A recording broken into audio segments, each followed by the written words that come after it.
नमस्कार। कलीसिया के अगुवों के लिए तैयार की गई इस खास प्रस्तुति में आपका स्वागत है। आज हम एक बहुत ही जरूरी, एक फाउंडेशनल विषय पर बात करेंगे, उद्धार का बाइबल आधारित आश्वासन। देखिए, यही वो नींव है जिस पर एक मजबूत कलीसिया खड़ी होती है।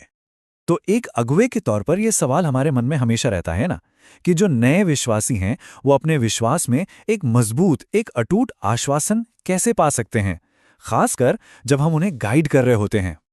तो इसका जवाब मिलता है एक मजबूत, एक ऐसी नींव से जिसे कोई हिला ना सके।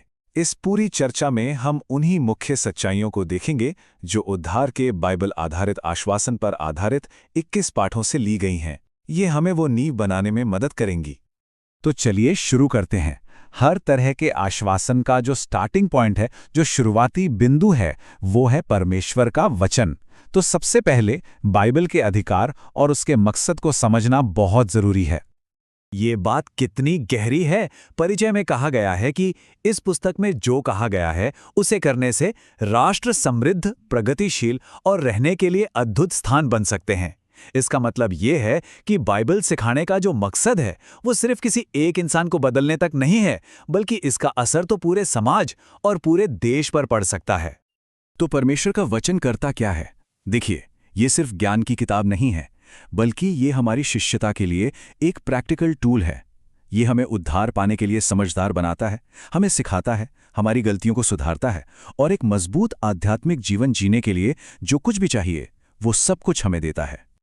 तो अब जब नींव की बात हो गई, तो चलिए अब उस मुख्य कहानी पर आते हैं, उस सेंट्रल स्टोरी पर जिसे हर विश्वासी को समझना और अपने दिल में बसाना बहुत जरूरी है।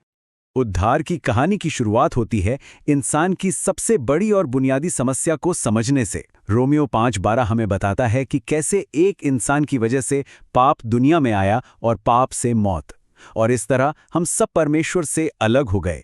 सुसमाचार इसी समस्या का हल है। तो इस सुसमाचार के 4 बहुत ही मजबूत स्तंभ हैं। सबसे पहले परमेश्वर की सिद्ध सृष्टि, जहां इंसान को परमेश्वर के साथ राज करने के लिए बनाया गया था। फिर आता है मानवता का पतन, जब पाप ने आकर हमें परमेश्वर से दूर कर दिया।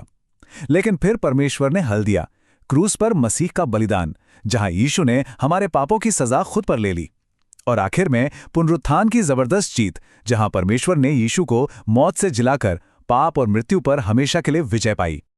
और ये बात समझना बहुत बहुत जरूरी है कि क्रूस कोई हादसा नहीं था, ये कोई एक्सीडेंट नहीं था, बल्कि ये तो पूरी मानव जाति के इतिहास का केंद्र बिंदु है। पाप से निपटने और हमें परमेश्वर से फिर से जोड़ने की ये परमेश्वर की पहले से तय की हुई योजना थी। अच्छा, तो जब हम इस महान कहानी को समझ लेते हैं तो सवाल उठता है कि इसका एक विश्वासी की अपनी पर्सनल जिंदगी पर क्या असर पड़ता है। चलिए अब देखते हैं कि ये कैसे एक विश्वासी के जीवन को पूरी तरह से बदल देती है। कुलसियों 1:13 में 2 अलग अलग राज्यों की बात की गई है, और ये फर्क बहुत बड़ा है। एक है अंधकार का राज्य, जहां शैतान का शासन है, जहां पाप की गुलामी है, और दूसरा है परमेश्वर के पुत्र का राज्य, जहां यीशु मसीह का शासन है, जहां आज़ादी और नया जीवन है।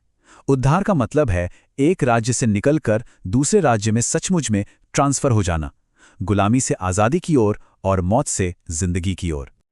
और इस बदलाव का नतीजा क्या होता है? नतीजा यह है कि हम एक नई सृष्टि बन जाते हैं। 2 कुरिन्थियों 5:17 कहता है, पुरानी बातें बीत गई हैं, देखो सब कुछ नया हो गया है। ये सिर्फ पुराने स्वभाव में सुधार करना नहीं है, बल्कि मसीह में एक बिल्कुल नया इंसान बन जाना है। और यही बदलाव हमारे आश्वासन की नींव है। लेकिन ये नया जीवन हम अपनी ताकत से नहीं जीते। यहीं पर पवित्र आत्मा का काम शुरू होता है। वो हमारे अंदर गवाही देते हैं कि हम परमेश्वर की संतान हैं। वो हमें परमेश्वर का वचन सिखाते हैं, हमें याद दिलाते हैं, जिंदगी के हर मोड़ पर हमारा मार्गदर्शन करते हैं, प्रार्थना में मदद करते हैं और गवाही देने की ताकत भी देते हैं। तो जब हम इन सच्चाइयों को समझते हैं तो ये हमें सीधे उस पवित्र बुलाहट की ओर ले जाती है जो हर कलीसिया के अगुवे को दी गई है। ठीक वैसे ही जैसे प्रेरित पौलुस रोमियो 1:1 में कहते हैं कि उन्हें परमेश्वर के सुसमाचार के लिए अलग किया गया, ठीक उसी तरह हर अगुवे को इस सुसमाचार को सिखाने और इसका प्रचार करने के लिए अलग किया गया है। तो हमारा लक्ष्य क्या है?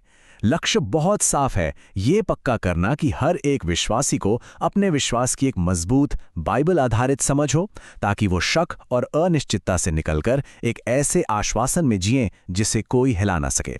ये फाउंडेशनल सच्चाइयां सिर्फ सिद्धांत नहीं हैं, बल्कि एक मजबूत और फलदायी कलीसिया बनाने के औजार हैं।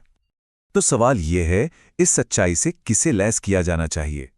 ये चुनौती और ये जिम्मेदारी हम सबकी हैं। हमें आश्वासन के इस शक्तिशाली संदेश को लेना है, विश्वासियों को मजबूत करना है, ताकि वो मिलकर परमेश्वर के राज्य का निर्माण कर सकें।